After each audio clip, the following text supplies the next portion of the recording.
ప్రముఖ సినీ నటుడు చిరంజీవికి మరో గౌరవం దక్కింది. మెగాస్టార్ కు యూకే ప్రభుత్వం లైఫ్ టైం అచీవ్మెంట్ అవార్డు ప్రకటించింది.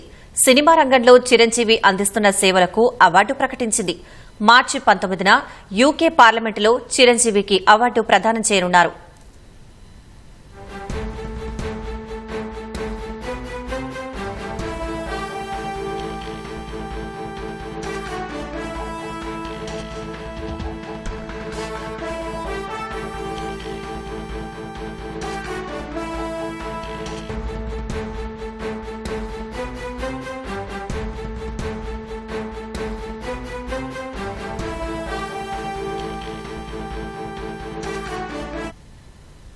ప్రముఖ సినీ నటుడు చిరంజీవికి మరో గౌరవం దక్కింది.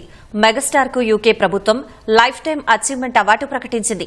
సినిమా రంగంలో చిరంజీవి అందిస్తున్న సేవలకు అవార్డు ప్రకటించింది. మార్చి 19న యూకే పార్లమెంటులో చిరంజీవికి అవార్డు ప్రదానం చేయనున్నారు. మరిన్ని వివరాలు మా ప్రతినిధి సతీష్ అడిగి తెలుసుకుందాం. సతీష్, చెప్పండి, చిరంజీవికి అవార్డు రావడంపై వివరాలేంటి? మెగాస్టార్ చిరంజీవి చరిత్రలో మరో అరుదైన గౌరవాన్ని దక్కించుకున్నారు. ఇప్పటికే పద్మ విభూషణ్, పద్మశ్రీ ఇలా భారత ప్రభుత్వం అందించేటువంటి అవార్డులతో పాటు మెగా అభిమానుల గుండెల్లో సుస్థిరమైనటువంటి గుర్తింపును సంపాదించుకున్న మెగాస్టార్ కు యూకే ప్రభుత్వం కూడా లండన్ లోని యూకే ప్రభుత్వం కూడా లైఫ్ టైం అచీవ్మెంట్ ను ప్రకటించడం జరిగింది. మార్చి 19న యూకే పార్లమెంట్ లో గౌరవంగా లైఫ్ టైం అచీవ్మెంట్ అవార్డును మెగాస్టార్ కు ప్రదానం చేయబోతున్నారు. ఈ విషయాన్ని అధికారికంగా ప్రకటించారు.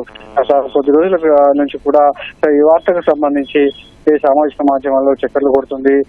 మరో విషయం ఏంటంటే మెగాస్టార్ యూకే పౌరసత్వం తీసుకున్నారనే విషయం కూడా జోరుగా ప్రచారం జరిగింది. అయితే ఆ వార్తలను మెగాస్టార్ కుటుంబ సభ్యులు కావచ్చు, ఆయన వ్యక్తిగత సిబ్బంది ఖండించారు. పౌరసత్వం కాదు, ఆయనకు యూకే పార్లమెంట్ ప్రత్యేకంగా లైఫ్ టైం అచీవ్మెంట్ అవార్డుతో సత్కరించబోతుంది. ఈ విషయాన్ని త్వరలోనే తెలియజేస్తామని కూడా ప్రకటించారు. ఈ క్రమంలోనే ఈరోజు అధికారికంగా యూకే ప్రభుత్వం మెగాస్టార్ కు సినిమా రంగంలో విశేష సేవలు అందించినందుకు గాను లైఫ్ టైం అచీవ్మెంట్ తో సత్కరించబోతుంది. మార్చి 19న లండన్ పార్లమెంట్ లో యూకే పార్లమెంట్ లో ఈ గౌరవ సత్కారాన్ని చిరంజీవి అందుకోబోతున్నారు. దీనికి సంబంధించి ఈ వార్త వినగానే మెగా అభిమానులంతా కూడా ఆశాతులేఖలు వ్యక్తం చేస్తూ సంతోషంలో మునిగి తేలారు. మెగా అభిమానులతో పాటు మెగా కుటుంబంలో కూడా ఒక సంతోషాలు వెల్లివిరిశాయని చెప్పొచ్చు.